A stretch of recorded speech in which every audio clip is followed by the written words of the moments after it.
நேற்று இரவு மாவட்ட ஆட்சியர் உள்ளிட்ட மாவட்ட உயர் அதிகாரிகளோடு நடத்தின ஆய்வுக் கூட்டத்தில் நடந்திருக்கக்கூடிய பணிகள், நடந்துகிட்டு இருக்கக்கூடிய பணிகள், இன்னும் நிறைவேற்றப்பட வேண்டிய பணிகளை குறித்து ஆய்வு செஞ்சோம். இந்த மாவட்டத்துக்கான தேவைகளை நான் கேட்டு தெரிஞ்சுக்கிட்டேன். அதை ஒட்டி இந்த மாவட்டத்துக்கான 11 புதிய அறிவிப்புகளை நான் இங்கே வெளியிட விரும்புகிறேன். முதல் அறிவிப்பு, சாத்தனூர் அணையோட உபரி நீரை நந்தன் கால்வாயில இணைக்கிறதுக்கான ஊட்டு கால்வாய் அமைக்கணும்னு செஞ்சி, விக்கிரவாண்டி, விழுப்புரம், வானூர், பெண்ணாத்தூர் மற்றும் திருவண்ணாமலை பகுதி உழவர் பெருமக்கள் பல ஆண்டு காலமாக கோரிக்கை வச்சுட்டு இருக்காங்க. இந்த நீண்டகால கோரிக்கையை நிறைவேற்றுற வகையில் 304 கோடி ரூபாய் செலவில் நந்தன் கால்வாய் திட்டம் செயல்படுத்தப்படும். இரண்டாவது அறிவிப்பு, விழுப்புரம் மட்டத்தில் கடந்த ஆட்சி காலத்தில் கட்டப்பட்டு வெள்ளத்தால் சேதமடைஞ்ச தலவானூர் அணைக்கட்டு 84 கோடி ரூபாய் செலவில் புனரமைக்கப்படும். மூன்றாவது அறிவிப்பு, கண்டமங்கல ஊராட்சி ஒன்றியத்தில் சங்கராபாணி ஆற்றின் குறுக்கே பழுதாவூர் அருகில் 30 கோடி ரூபாய் மதிப்பீட்டில் தடுப்பணை அமைக்கப்படும். நான்காவது அறிவிப்பு,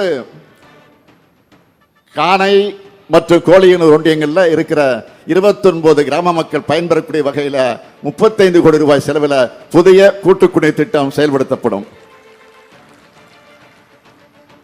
ஐந்தாவது அறிவிப்பு, விக்கிரவாண்டி பெருராட்சியில் இருக்கிற கக்கன் நகரில் 1 கோடி 50 லட்சம் ரூபாய் செலவில் பல்நோக்கு சமுதாய கூடம் அமைக்கப்படும்.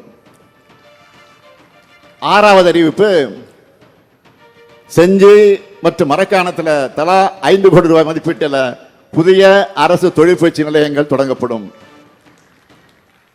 ஏழாவது அறிவிப்பு, திருவாமாத்தூர் அபிராமேஸ்வரர் கோயில் இடத்துல இந்து சமய அறநிலையத்துறையின் சார்பில் 4 கோடி ரூபாய் மதிப்பீட்டில் திருமண மண்டபம், சமையற்கூடம் மற்றும் உணவருந்துமிடம் ஆகியவை அமைக்கப்படும்.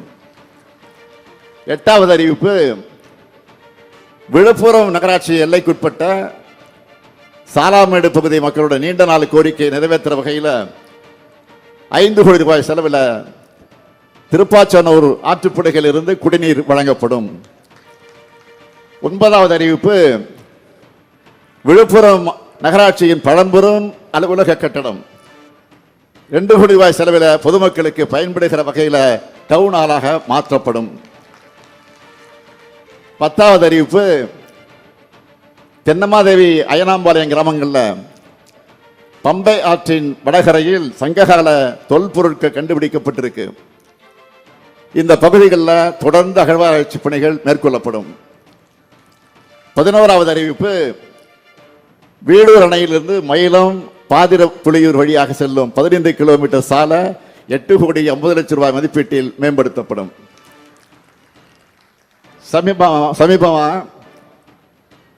நான் சுற்றுப்பயணம் செஞ்ச மாவட்டங்களில் அதிக அறிவிப்புகளை பெற்ற மாவட்டம் எந்த மாவட்டம் கேட்டீங்கன்னா இந்த விழுப்புரம் தான். நமக்கு நிதி ஒன்றுதான் தடையை தவிர வேற எந்த தடையும் கிடையாது. அதிலையும் நிதி இல்லைன்னு புலம்பிட்டு இருக்காம மக்கள் குறைகளை நீக்கிற, அதை நீக்கி நிறைவேற்றுகிற அரசா திமுக அரசு இருக்கு.